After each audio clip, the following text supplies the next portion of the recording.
kita masuk dalam materi. Yang pertama, pengertian. Penyakit jantung adalah penyebab utama ketiga kematian pada wanita berusia 25 tahun sampai 44 tahun. Karena relatif sering terjadi pada wanita usia subur, penyakit jantung mempersulit pada sekitar 1% kehamilan. Kehamilan dengan penyakit jantung selalu saling mempengaruhi karena kehamilan dapat memberatkan penyakit jantung yang dideritanya. Penyakit jantung dapat mempengaruhi pertumbuhan dan perkembangan janin dalam rahim. Jantung yang normal dapat menyesuaikan diri terhadap segala perubahan sistem jantung dan pembuluh darah yang disebabkan oleh kehamilan, yaitu dorongan diafragma oleh besarnya janin yang dikandungnya sehingga dapat mengubah posisi jantung dan pembuluh darah, sehingga terjadi perubahan dari kerja jantung yang dapat mempengaruhi antara lain: yang pertama, pengaruh peningkatan hormon tubuh; yang kedua, terjadi hemodilusi darah dengan puncaknya pada kehamilan 38 sampai 32 minggu. Yang ketiga, kebutuhan janin untuk pertumbuhan dan perkembangan dalam rahim. Yang keempat, kembalinya darah setelah plasenta lahir karena kontraksi rahim saat postpartum sering terjadi infeksi. Selanjutnya, klasifikasi asosiasi penyakit jantung pada ibu hamil. Kelas pertama, pasien tidak terbatas dalam kegiatan fisik. Kegiatan fisik biasa tidak menyebabkan kelelahan yang tidak semestinya, palpitasi, sesak nafas, atau nyeri vagina. Kelas 2, pasien sedikit terbatas kegiatan fisiknya. Kegiatan fisik biasa menyebabkan kelelahan, palpitasi, sesak nafas, atau nyeri angin.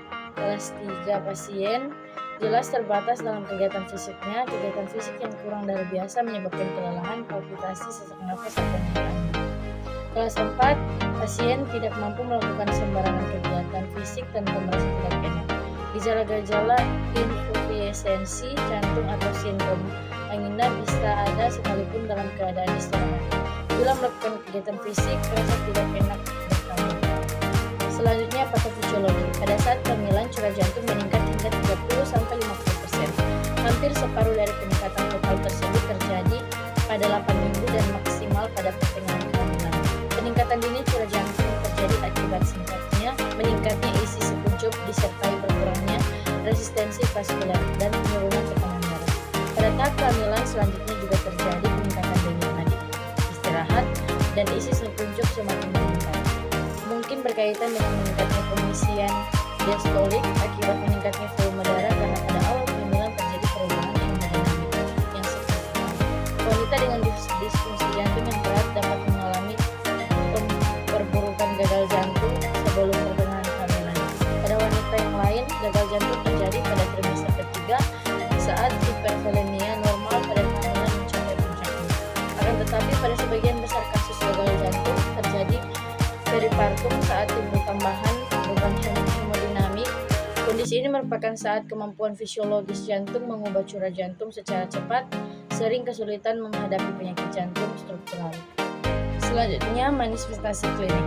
Gejala-gejala seperti kelelahan dan sesak nafas ringan dan tanda-tanda klinik seperti desas sistolik, suara jantung ketiga, dan edema hisa jadi tanda-tanda penyakit jantung merupakan hal fisiologis selama kehamilan. Diperlukan pemeriksaan lebih lanjut untuk menetapkan penyakit jantung jika ada sembarangan gejala dan tanda berikut, seperti sesak nafas yang cukup berat dapat mengganggu kegiatan ortopnea progresif, sesak nafas malam hari yang proksimal, nyeri dada seperti angina menyertai setiap kegiatan fisik atau stres, emosional, dan desas sistolik. Selanjutnya, komplikasi. Penyakit jantung pada ibu hamil dapat mempengaruhi tumbuh kembang janin dalam kandungan dengan bentuk sebagai berikut. Dapat terjadi keguguran persalinan prematuritas atau berat lahir rendah, kematian perinatal yang mungkin meningkat, pertumbuhan dan perkembangan bayi mengalami hambatan, integrasia fisik. Kita masuk dalam penata laksanaan. Pengobatan dan penata laksanaan penyakit jantung dalam kehamilan tergantung pada derajat fungsi. Kelas pertama, tidak ada pengobatan tambahan yang dibutuhkan. Penanganannya biasa secara bermacam. Pasien harus beristirahat beberapa kali sehari untuk mengurangi keguguran. Kelas yang kedua biasanya tidak memerlukan terapi tambahan, kurangi kerja fisik, terutama antara kehamilan 28-36 minggu. Kelas ketiga memerlukan digitalisasi obat lainnya, sebaiknya dirawat di rumah sakit sejak kehamilan 28-30 minggu.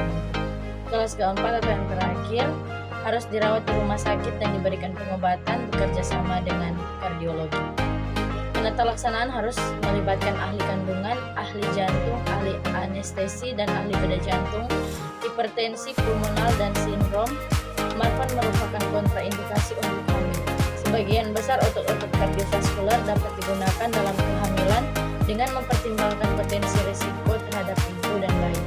Indikasi untuk operasi sama dengan wanita yang tidak hamil.